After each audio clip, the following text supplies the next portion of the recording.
Evaluate the integral of x y to the fourth ds, where c is the right half of circle x squared plus y squared equals 16 and is traversed in a counterclockwise direction.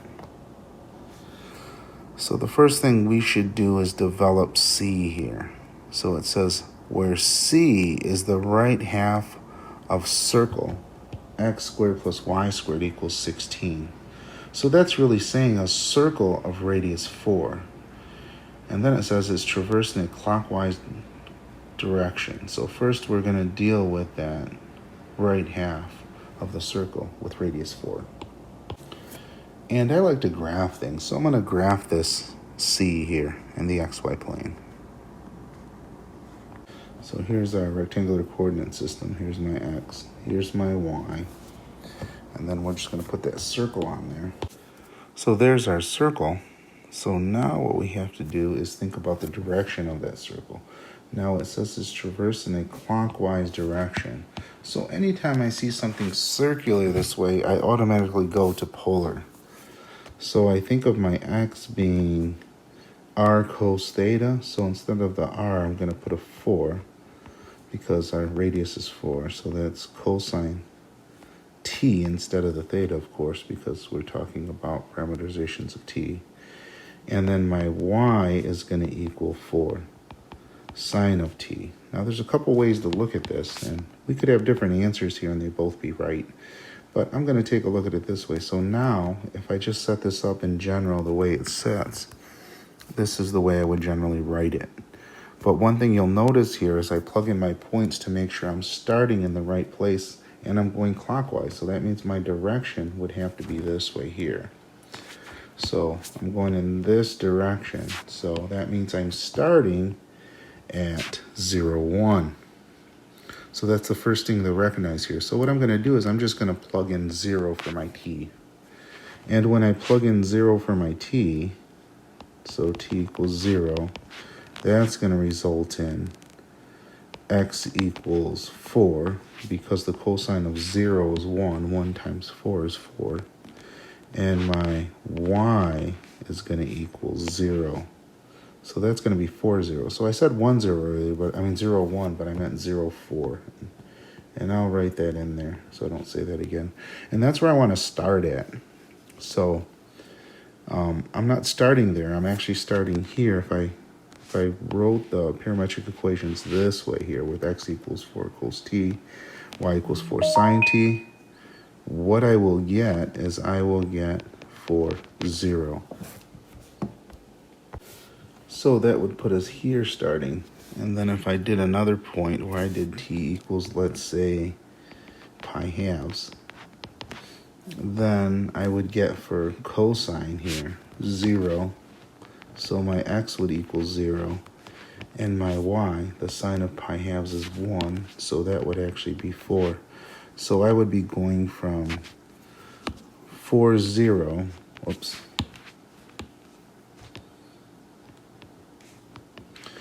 to 0, 4. So actually this would be going in the other direction. So that would not be what I want anyways, and plus I'm starting in the wrong place. So there's a few different ways that we can actually change direction. I can switch my sine and cosine here, or I can negate one, or both, depending on what I want to do here. So what I'm going to do is I'm just going to switch those. I'm going to put my cosine down here, and I'm going to put my sine up here. I'm going to try that first and see where that puts me at. And again, this is a lot of just playing around here. So kind of keep that in mind too. And then once you get used to how things move a little more, this becomes a lot easier to guess right, so to speak. You're not really guessing. You do know what you're doing. It just takes a minute to get used to that. So now let me put my points in here now. So t equals 0. So if my t equals 0, then that would mean my x would be 0 because the sine of 0 is 0. And my y would equal cosine of 0 is 1, so that would be 4. So this would give me the point 0, 4. Wow, imagine that. Okay, and then I plug in my t equals pi halves. And then when I plug in my pi halves here, that would be x equals 4 because the sine of pi halves is 1. 1 times 4 is 4. And for my y, that would be 0. So that would give me the point 4, 0. Now I'm just going to graph those 2 points here. I do have the 1 in there already, but I'm going to put a dot there. Okay, so there it is. And then 4, 0 puts me down here. So if you notice, that is actually going in the right direction, and it's starting where I want it to start. So these are going to be the parametric equations that I'm going to use here. All right, so now we're getting somewhere, so this is nice. So now then our RT then, for this parameterization here, is going to be equal to 4 sine of t, comma, 4 cos t. And that'll do it. And then think about our formula here. What else am I going to need? I'm going to need my r prime t. If I think of the integral for this, the line integral. And then the derivative is going to be 4 cos t, comma, negative 4 sine t. So there's our r prime t. And then we're also going to need our magnitude of r prime t, which hopefully when you see the answer, it makes sense. So the magnitude of r prime t, and that's going to be, get this square root thing here, oops. And that's going to be 4 cos t, and I'm going to square that, plus negative 4 sine t, and I'm going to square that, and then I'm going to square root it all. All right, so then that's going to be 16 cosine squared t plus 16 sine squared t, all square rooted. And if you know what's going on here, I could pull a 16 out of both of those, and I would get cosine squared t plus sine squared t. And I would have just time that in this cosine squared t plus sine squared t is equal to 1, so that'd be 1 times 16. So this is actually equal to the square root of 16. And the square root is 16, and I'm just going to go up, is 4. So the magnitude of r prime t is 4. So I'm just going to rewrite all of our information at the top. So now let's set up the integral. So first we have to remember that we're dealing with f RT magnitude of r prime t dt. So that's what we're going to do. We're just going to set that up. And again, I have to remember that the magnitude of r prime t is this here. But we did all that work already. So now all we have to do is take our f and plug in our x and our y for t here, because that's what that FRT means. I'm going to plug in RT into f for x's and y's or z's or whatever we have. And then another thing is we're going to have to think about our bounds for t. Now again, I should have did the bounds first, and I could just add those in now before I do the rest of this, which I will. So remember, we went from 0 to pi halves, and that got us from this point to that point. So if I think about it to get all the way to the bottom, hopefully that's easy to see that that should be pi. So that's going to be our parameter for our RT. That my t is going to run from 0 to pi.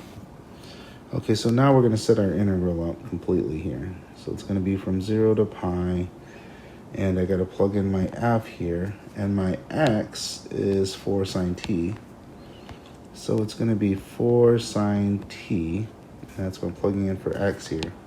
And then my y is y to the 4th. So this is going to be 4 cosine t to the 4th power. And my ds is not ds anymore. It's the square root of x prime t squared plus y prime t squared. And that came out to be 4, so we're going to put our 4 there. That's this number here. And then dt. So there's our integral. Yay, we made it. All right, so we got some work to do here. So I'm going to get all the numbers and I'm going to pull them out because this is 4 to the 4th times 4 times 4.